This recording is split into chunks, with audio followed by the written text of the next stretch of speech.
Hello and welcome to this art tutorial, and mostly, welcome to part 7, Natural Language Processing. So what is natural language processing all about?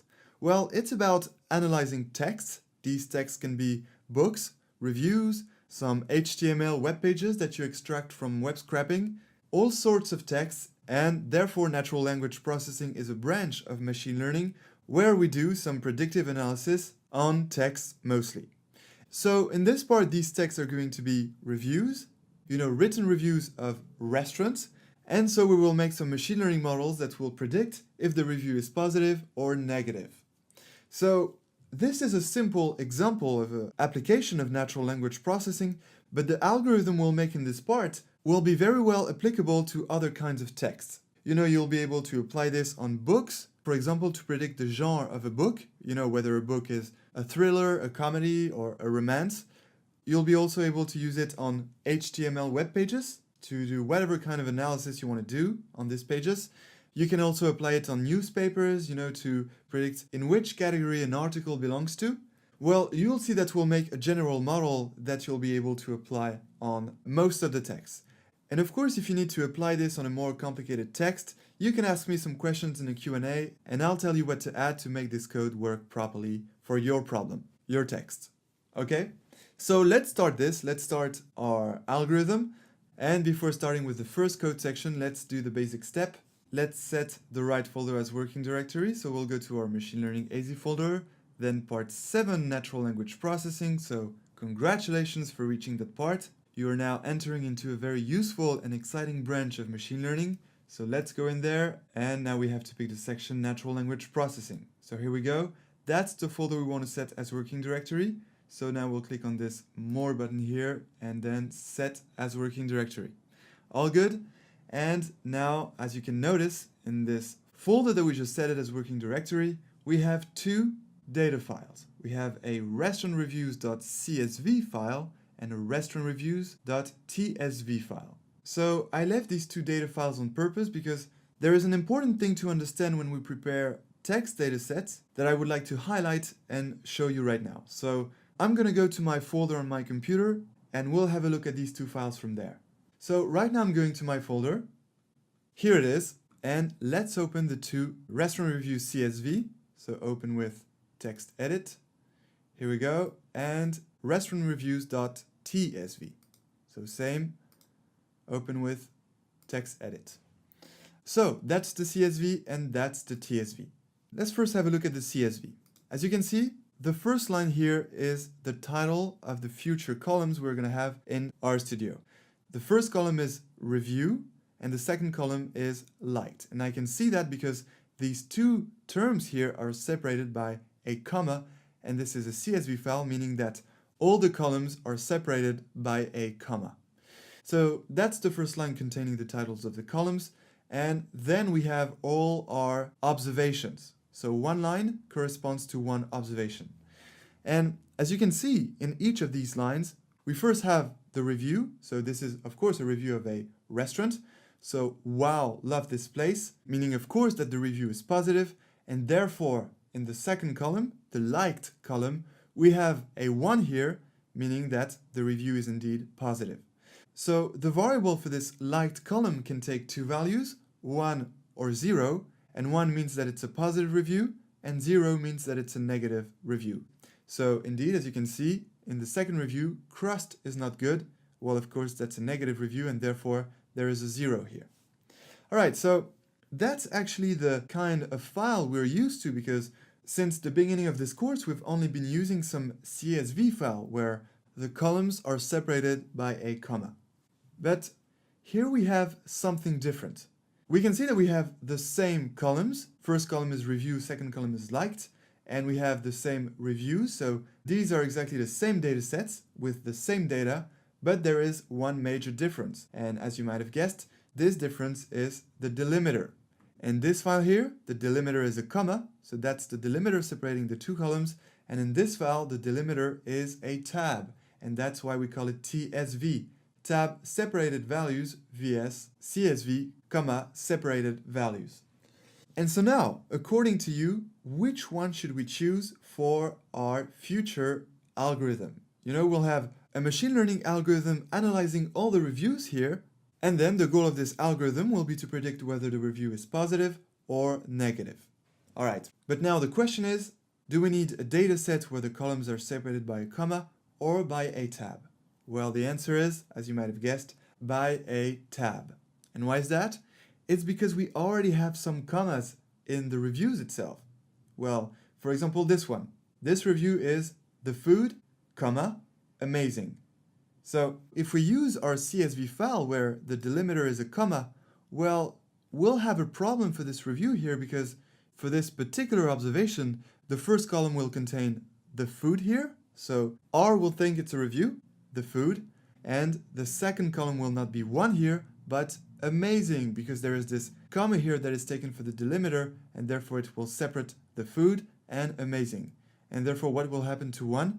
It will go to the next observation, and therefore 1 will be taken for a new review. So that will not make any sense, and this will mess up with the whole algorithm. And that's why it's way better to take tabs here, because, you know, when people write reviews, they do not put tabs in the review. Well, that would be very rare. They would put comma very easily, as we can see for this particular review, and we can find other reviews with commas, I'm sure of it.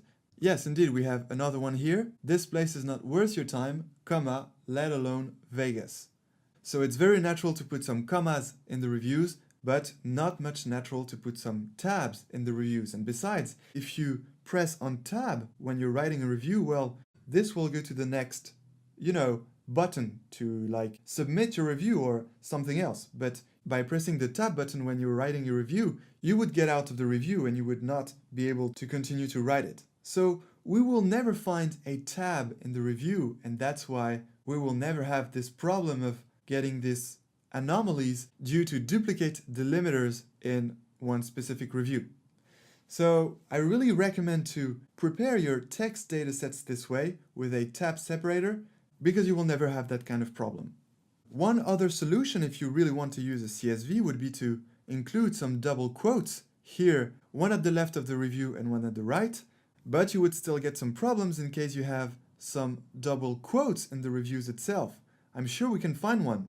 Let's have a look. Let's press Command F to find a double quote. Here we are. And that's exactly what I'm talking about. For example, let's have a look at this review here. The description said, "Yum yum sauce." Well, that's because this person here is quoting a description found somewhere. And so since it's quoting, it's using some double quotes here, "Yum yum sauce," and another one here. So even if you put some double quotes to separate your reviews from the result, that is 1 or 0, well, you would still have this kind of problem. Whereas if you separate your review and the liked variable by a tab, you will never get this kind of problem because no one will press tab by writing a review. So definitely that's the one we'll go for, restaurant_reviews.tsv tab separated values. And by the way, this is a dataset taken from a paper from group to individual labels using deep features by Cotsias et al. So we will use this dataset, and this contains 1000 reviews, and for each of the review we have the real result 0 or 1. So let's do it. Let's start implementing our algorithm, and we will start with the first step, that is to import this dataset, restaurant_reviews.tsv, into RStudio. So let's do it. Let's close this and let's go back to RStudio. Alright, so now let's import the dataset. So, as usual, we're going to call our dataset this way, and then equals, and then that's where we use a function to import the dataset. However, so far, we've been using the read.csv function to import our datasets because simply our datasets were CSV files, but as we just understood, this time we're not dealing with a CSV file, we are dealing with a TSV file. So of course, things might be different now. But we will still type read.csv here, and then some parentheses, and then let's press F1 here to get some info about this read.csv function. So what do we see? First, we see that we don't only have one import function. Indeed, we can see here that we have the read.table function, which we haven't used yet, the read.csv function, which is the function we've been using since the beginning of this course, Then we also have the read.csv2 function, which is the same as this one, with the only difference that the default separator, the delimiter that is separating your columns, is a semicolon instead of a comma as the default parameter for the read.csv function. So that's the main difference between the two. But that's not what we are interested in right now, because we would like to use a function where the default parameter for the separator is a tab and not a semicolon. We could still use this read.csv function and change the sep parameter, but let's use another function for once to import the dataset with the right default parameter. And speaking of this default parameter, which should be the tab separator, well, that's actually the next import function, which is the read.delim function. Indeed, you can see here that the default parameter for the separator is a tab. /t here means tab actually. So that's exactly the function we want. That's the best function to use for our dataset right now, because our dataset contains columns separated by a tab.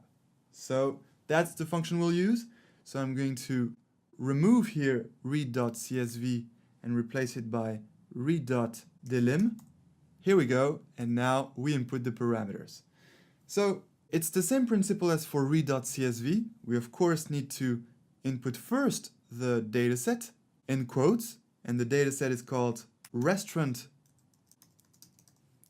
reviews.tsv. So we need to specify this because indeed in our working directory folder we have the two files, CSV and TSV, so we need to specify here TSV. That's the first parameter, and then we have some other parameters like this header parameter here, which is by default equals to true, meaning that it considers the first line of our dataset as the titles of the columns, which is the case for our dataset, because remember, the first line is review tab liked, and review is the title of the first column and liked is the title of the second column. So we're good with this header parameter, so we don't need to input this. And same for this next parameter sep, because by default the parameter for the separator is a tab, and that's exactly what we need right now. And then we have this parameter quote, and that's a very useful parameter to input for natural language processing, because most of the time you'll find some quotes, most of the time double quotes in your text. We checked that we had some in our reviews, and so we need to ignore these quotes because we don't want to have some kind of misinterpretation when our read.delim function reads all the reviews. So in general, in natural language processing, it's better to ignore any kind of quotes. We did exactly the same in Python and everything went well, so we'll do the same here, and to do this we add this quote parameter and we set it equals to actually nothing in quotes. By putting nothing in this quote here, that means that it's ignoring any kind of quote in the text. So that's good. And now we'll add a last parameter that is not specified here, and which is the strings as factors parameter. And what is this parameter used for? Well, the first column of our dataset contains the written reviews, and in R when we're making some classification models, which will be what we'll be doing here in natural language processing, because basically we'll be classifying new reviews and tell whether they are positive or negative. So that's classification. And when we're doing some classification models and working with some categorical variables, well, remember we use this factor function to specify the categorical variables as factors. And right now we have some reviews. And since in some way it's not a numeric variable, taking some continuous real values, well, in some way it can be considered as a categorical variable having some different factors. But in natural language processing, we must not identify the reviews as factors in R. And that's because we will analyze the inside of the reviews, because we'll be analyzing the different words of the review to understand the correlations between the presence of the words and the result, whether the review is positive or negative. So since we'll drill into the review and analyze its content, well, we must not specify the review as factors as if it was a single entity, because that's what a factor would be, a single entity having a single meaning regardless of the different meanings of the different words of the review. And so to prevent from identifying those reviews as factors, well, what we need to do is add this other parameter, which is the string as factors parameter. Here it is. I just need to press enter, and now we just need to input false like this, not in quotes, and that will not identify the reviews as factors. And that's all. That's how we should import this text file, using the read_delim import function to import a TSV file by default, and then add this quote parameter to ignore the quotes, and then add this string as factors parameter to prevent from identifying the reviews as factors. All right, so let's do it. Let's select this line of code and execute. All right, all good. Our dataset is well imported. As you can see, it has 1000 observations. That means that the cut between the review column and the liked column was done very properly without any issue. So now let's open our dataset and let's have a look.